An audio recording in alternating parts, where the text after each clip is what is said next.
பூங்கதவே தாழ்த்திரவாய் என முணுமுணுப்பாய் பாடிய கிருஷ்ணன் லேசாய் தட்டியும் கதவு திறக்கப்படாது போக கைவிரலால் பலமாக தாளமிட்டு தன் மகள் மீனாவை துயில் எழுப்ப சத்தமாய் பாடினார் கிருஷ்ணன். பட்டு என கதவு திறந்தது. மீனாவின் பெரிய விழிகளில் தூக்கம் தொலைய மறுத்து துயிலுக்கு மீண்டும் அழைக்க காஃபி காஃபி என ரயில்வே காஃபி ராகத்தில் பாடிய கிருஷ்ணன் பக்கத்தில் இருந்த டேபிளில் காஃபியை வைத்துவிட்டு வேகமாய் உள்ளே பாய்ந்து தரையில் கிடந்த மீனாவின் மெத்தையை சுருட்டினார். ஐயோ அப்பா, போன வருஷம் வரைக்கும் தான் காலேஜ் படிப்புன்னு என்ன நீங்கள் தூங்க விடலை. இப்போ எனக்கு ஆஃபீஸ் தானே, அதுவும் 10 மணிக்கு. குறுக்கே வந்த கொட்டாவியை இடையில் விட்டு கோபமாக கத்த கூல் கூல் என சமாதானப்படுத்திய கிருஷ்ணன், இது உங்கள் அம்மா கீதா இருந்திருந்தா உனக்கு என் தொல்லையே இருக்காது. என்ன செய்ய, அவன் மேலே போய் வருஷம் 6 ஆயிடுச்சு.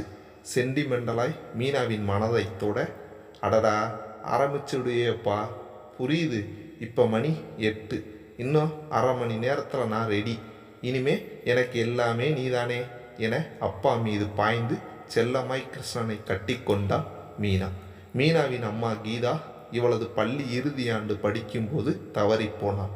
அதுவும் மீனாவின் தேர்வு முடிவு பள்ளியிலே முதல் நிலை என வந்த நிலையில் அதை சொல்ல பாய்ந்து ஓடி வந்த மீனாவை ஆரத்தி எடுத்து வரவேற்க அவள் அம்மா இல்லை வீட்டில். முந்தின நாள் வரை ஆஸ்பத்திரியில் அற நினைவில் இருந்தவள் முழுதாய் மூடிவிட்டாள் கண்ணை. அன்றிலிருந்து இன்று வரை இனியும் அப்பா கிருஷ்ணன் தான் சகலமும் மீனாவிற்கு. மீனம்மா மீனம்மா என அடுத்த பாட்டு கிருஷ்ணனிடம் இருந்து ஆசையாய் தன் மகளுக்காக கையில் குளிக்க துண்டு மற்றும் இதர பொருட்கள் கொடுத்தார். ஐயோ அப்பா, முடியல, இப்படி என்ன செயல்படவே விட மாட்டேங்கிற. அதீத பாசம், ஆபத்துன்னு நீ தானே அடிக்கடி சொல்லுவப்பா. நீ கொஞ்ச நேரம் ஓய்வாயிரு, மீதி சமையலை நான் முடிக்கிறேன். ஓட்டமும் நடையுமாய் சமையலறையே இவள் அடைய அங்கே காலை டிஃபன் தொடங்கி மதிய சாப்பாடு வரை சுட சுட இவள் கேரியரை பங்கு போட்டு பள்ளி இழுத்தன. ஓ முடியல. மீண்டும் திரும்பிய அப்பா கிருஷ்ணனை பார்க்க தோளில் கிடந்த துண்டால் விழி ஓரத்தில் கசிந்த கண்ணீரை ஒற்றியவராய் கிருஷ்ணன். இப்படி தினம் தினம் ஓடிய மீனாவின் வாழ்க்கையில் திடீர் திருப்பம். நேற்று இரவு ஆபீஸ் முடிந்து மழையில் முழுமையாய் நனைந்து வீட்டுக்கு போனதும் அப்பாவுடன் நடந்த உரையாடல் இப்போதும் நினைவுக்கு வந்தது.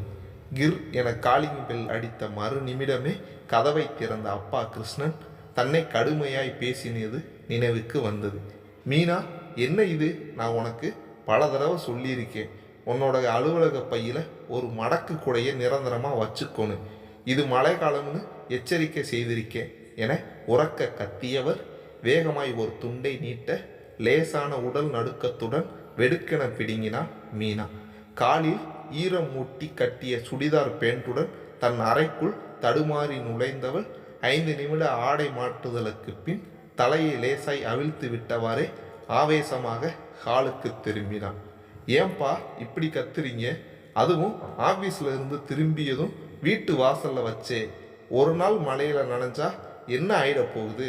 அப்படி காய்ச்சல் வந்தா இருக்கவே இருக்கு டோலோ 650 என தன் பங்குக்கு குரல் உயர்த்த கிருஷ்ணனுக்கு உஷ்ணம் சற்று கூடியது.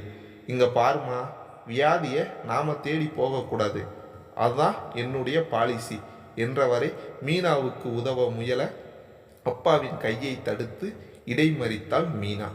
அப்பா ப்ளீஸ், நிச்சயமா என்னால் முடியலை. திரும்ப திரும்ப சொல்கிறேன், உன் சொற்பொழிவை கொஞ்சம் நிறுத்து. இப்படியே கொள்கைன்னு ஒரு டஜன் அடுக்குவர்.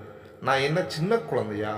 எப்போ பார்த்தாலும் இப்படி செய் அப்படி செய்யின்னு எனக்கு உத்தரவு போடுறதே உனக்கு ஒரு வேலையாய் போச்சு. சுயமாக என்ன செயல்பட விடவே மாட்டீங்கிற என பேச்சை தொடர்ந்தால் ஆக்ரோஷமாய் மீனா. உன்னோட எண்ணத்தை என்கிட்ட திணிக்காதப்பா. நான் செயல்பட எனக்குன்னு ஒரு இடம் கொடு. எதையுமே நானே செஞ்சாதான் எனக்கு அது அனுபவமாக புரியும், தெரியும். என் மேலே உள்ள அதீத அன்பில் நீ என்னை முழுமையாக ஆக்கிரமிக்க பார்க்கிற. பலன் என்னை எனக்கே பிடிக்காம போகுது. சில சமயம் என்னுடைய ஒரிஜினாலிட்டி தெரியாமல் என் முகம் மறந்து உன் முகமே எனக்கு முதல்ல மனசில் வந்து போகுது என மீனா மேலே பேச பேச சட்டென கொதிநிலைக்கு போன கிருஷ்ணன், நிறுத்து, உனக்கு என்ன தேவைன்னு உன்னை பெத்து வளர்த்த எங்களுக்கு தெரியாதா? அதுவும் உன் அம்மா இல்லாதனால எனக்கு பொறுப்பு 2 மடங்கு. அனுபவம் 2 வகைப்படும். ஒன்று சுய அனுபவம், மற்றது பிறரது அனுபவ பாடம். எல்லாத்தையும் சுயமாக செய்து பாடம் படிக்கணும்னா வாழ்நாள் போதாது. அதுக்குத்தான் பெரியவங்க தான் அனுபவப்பட்டதை சொல்லி சின்னவங்களை வழி நடத்தி நல்ல பாதைக்கு வழிகாட்டுறாங்க என்றார். அப்பா, மீண்டும் சொல்கிறேன், உன்னோட பொறுப்பு எனக்கு புரியுது. என்னோட பொறுமையோட எல்லை உனக்கு புரியலை. எனக்குன்னு ஒரு மனம் இருக்குது. அது சில சமயம் ஜாலியாக இருக்க தோணும். அப்படி தான் இன்றைக்கி நான் மழையில் நனைஞ்சிக்கிட்டு பஸ் ஸ்டாப்பில் இருந்து நடந்து வந்தேன். இது தவறா? உனக்கு எல்லாமே நேரப்படி நடக்கணும். நீங்கள் உட்காரும்போது கடிகாரத்தை பார்த்துக்கிட்டே உட்காருவேன். 10 நிமிஷம் ஓய்வு, அடுத்தது இந்த வேலைன்னு புலம்புவேன். நான் ரொம்ப ரிலாக்ஸ் டைப்பு. எனக்கு எப்போ தோணுதோ அப்போ தான் அந்த வேலையை செய்வேன். அப்போ தான் அதில் எனக்கு முழு ஈடுபாடு கிடைக்கும் என்றாள் மீனா. இப்போ நீ என்ன சொல்ல வர்ற? உன் விஷயத்தில் என்னை தலையிடாதுன்னு மறைமுகமா இல்லை நேர்முகமாக எனக்கு சொல்கிற? எனக்கு நல்லா புரிஞ்சிடுச்சு.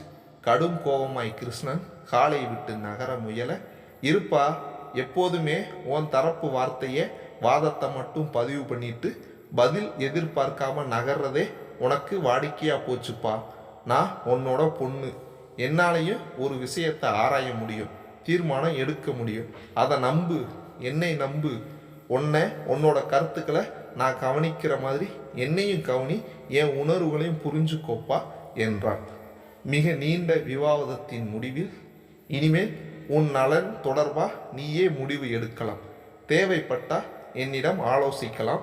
நீங்க தோளில் கிடந்த துண்டை உதறி இடுப்பில் கட்டியவரை கையெடுத்து மீனாவை கிருஷ்ணன் கும்பிட, குபுக்கென கொட்டிய கண்ணீரில் தான் நனைந்தது இப்போதும் நினைவுக்கு வந்தது மீனாவுக்கு. தலையை நிமிர்த்தி அலுவலக கடிகாரத்தை மீனா பார்க்க, அலுவலகம் முடியும் நேரமான மாலை 6 மணிக்கு இனியும் 10 நிமிடம் பாக்கி இருந்தது. லேசாக ஒரு பக்கம் தலை பாரமாய் மனமும் கூட. ஒருவேளை நேற்ற மழையின் பாதிப்போ? மனசுக்குள் சின்ன சந்தேகம். சட்டென தன்னுடைய தோழி ராஜி அவசர தேவையாய் இன்று காலை 10,000 ரூபாய் செல்போனில் கேட்டது நினைவுக்கு வர, ஏன் இப்படி சுத்தமாக எனக்கு மறந்து போச்சு என விறுவிறுவென வங்கி கணக்கு செயலியில் அவளது எண்ணை தேடி தன் பாஸ்வேர்டை தட்ட, பச், தங்களது பாஸ்வேர்ட், எண்ணை சரிபார்க்கவும் என குறுஞ்செய்தி வந்தது. மீனாவின் முயற்சி தோல்வியடைய, தொடர்ந்த அடுத்தடுத்த முயற்சிகளும் தோல்வியில் முடிய, வாய்ப்புகள் அனைத்தும் முடிந்து போனது. உடலெங்கும் பதட்டம் பற்றி கொள்ள செல்போன் திரையில் ஒரு அழைப்பு. அதே தோழியின் எண். ஓ, முதன்முறையாய் தன் மேல் கோபமும் சலிப்பும் மேலோங்க ஆலோசனை கேட்க அழைத்தால் அப்பா கிருஷ்ணனை. ஆனால் இன்று காலை முதலே அப்பா தன்னுடன் நேரடியாக பேசுவதை தவிர்த்து செய்கையிலையும் குறுந்தகவல் மூலமாகவும் உரையாடியது நினைவுக்கு வர, ஐயோ கடவுளே, எப்படியாவது அப்பா என் அழைப்பை எடுக்கணுமே. வேண்டுதலோடு அப்பாவை மீனா அழைக்க, சோதனையாய் மீனாவின் செல்போன் சேமிப்பு சக்தி சிவப்பு நிலையில் கண்ணை சிமிட்டியது. சரி, குறுந்தகவல் அனுப்பலாமா என குழம்பியவள் மீண்டும் ஒரு முறை அழைத்து பார்ப்பதற்குள் அப்பாவை அழைத்து விட்டார். சொல்லு. அப்பாவின் குரலில் உற்சாகமில்லை.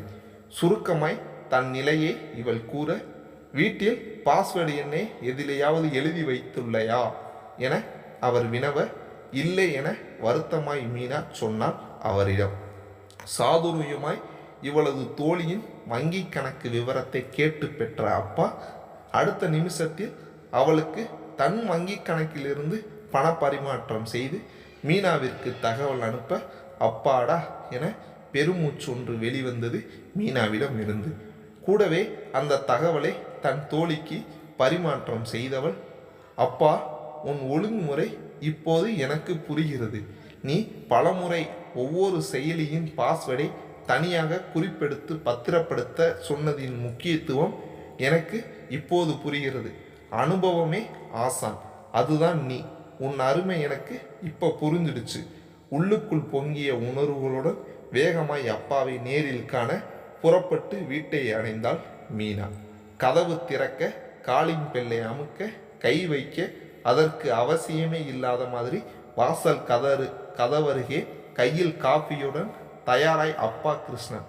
வா வா என் தேவதையே என பாட்டை முணுமுணுத்தவராய், கண்களில் எப்போதும் தெரியும் பாச உணர்வுடன் கிருஷ்ணன்.